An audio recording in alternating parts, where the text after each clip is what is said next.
Hello बच्चों, let's see to this question. इस question में हमारे पास गिवन है on the basis of the mode of the formation the polymers can be classified as. हमारे पास ऑप्शन में क्या पूछा, इन्होंने क्वेश्चन में पूछा है कि जब हम फॉर्मेशन ऑफ पॉलीमर करते हैं तो उसको अगर क्लासिफाई करना हो तो किस बेसिस पे करेंगे।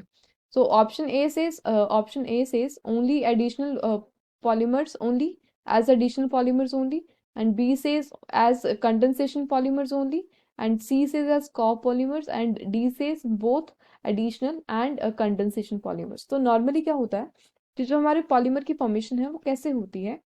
हमारी जो एडिशनल पॉलीमर्स की फॉर्मेशन होती है, एडिशनल पॉलीमर्स की, राइट, तो उनके फॉर्मेशन में हमारे पास होता है chain growth polymerisation, chain growth polymerisation,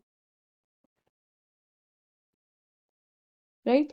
And when we have our the next one was condensation polymerization, polymer condensation polymers. इनकी फॉर्मेशन कैसे होती थी हमारे पास, इनकी फॉर्मेशन होती थी हमारे पास कॉम्बिनेशन ऑफ टू मोनोमर्स, हमारे दो मोनोमर्स की कॉम्बिनेशन होती है, कॉम्बिनेशन ऑफ टू मोनोमर्स, और वो अकम्पनी करता है किसको, उनमें से कोई स्मॉल ग्रुप एलिमिनेट हो जाता है with the elimination of, with the elimination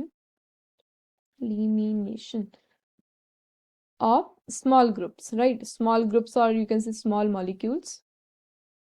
small molecules कैसे, जैसे हमारे किसी दो की कॉम्बिनेशन से कहीं से वाटर एलिमिनेट हो रहा, एग्जाम्पल एज वाटर, तो हमारे उसमें कंडेंसेशन, सॉरी H2O, तो हमारे उसमें कंडेंसेशन रिएक्शन होती है। So we can say that हम दोनों तरीकों से हमारे पॉलीमर्स को सेपरेट कर, बेस पे mode, on the mode of basis हमारे दो तरह की फॉर्मेशंस होती हैं, and these can be classified into additional and condensation as well. So our option D is the correct option. So our D is the final answer. So this was the solution, guys.